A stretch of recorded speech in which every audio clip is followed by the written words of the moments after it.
Okay, the importance of setting up a back fence. This is just my group of 5 pairs of our registered herds, the only registered ones we have. And we're just here grazing around this old farmstead. It's only about 6 acres fenced. It's got an old barn, water's up there. This is just a lot where we have wintered some heifers, some younger heifers. We'll probably winter them here maybe. And just fed them hay in here. It was already just straight weeds. You can tell it's just a bunch of ragweeds. They actually came in and grazed all those ragweeds off. But they got to come in here to get water. You can see this side's super green. So once they got this little front lot grazed off and this lot grazed off, I came out here and every day I was moving the wire, the hot wire, 2 T-posts. Really, it might have been every other day. There's 2 T-posts. I can't remember what I did on this part. But you can tell here in a second I'm about to show you, I've set this back fence up because it just worked out perfect that they could still come in through here and get to the water. But you can tell the difference here. This was probably grazed on the same day that this was, but this has had a back fence put up for, honestly, it's only been about 2 weeks. This farm in particular caught about 2.5 inches of rain when only about a mile that way. At some of our other pastures only got about a 1/2 inch. So this obviously blew up after that. But still, it just shows you the importance of a back fence here, because I mean, seriously, this section was grazed at probably the exact same time this was. I think it actually was, because I believe I had my cross fence right there on that post going over. And so I just did it right here because it was easier, but it's kind of shown me, especially we just got another inch of rain last night, so it does look really green and wet. We've been blessed again. We were really, really needing it. It was really dry. We've been harvesting it. It's just almost, it's a fire hazard how dry it's been trying to harvest corn and soybeans.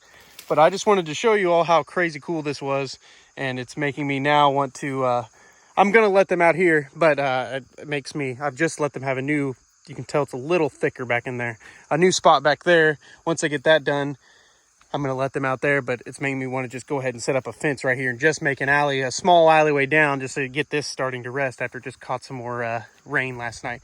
But yeah, these bull calves are just awesome. They're 100% red Angus. She's just a bred heifer. So I guess it's 4 pairs and a bred heifer in here, and they're all just doing great, looking great. No feed, no creep or anything.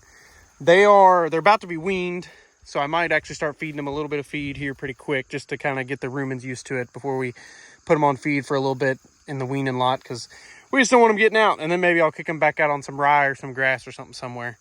We should have some grass, especially after this last little rain. But yeah, as you can tell, they are just keeping good condition on just this little section of grass. I mean, this rectangle here that I'm talking about is probably 1.5 acres, but I'm just making them graze it really well.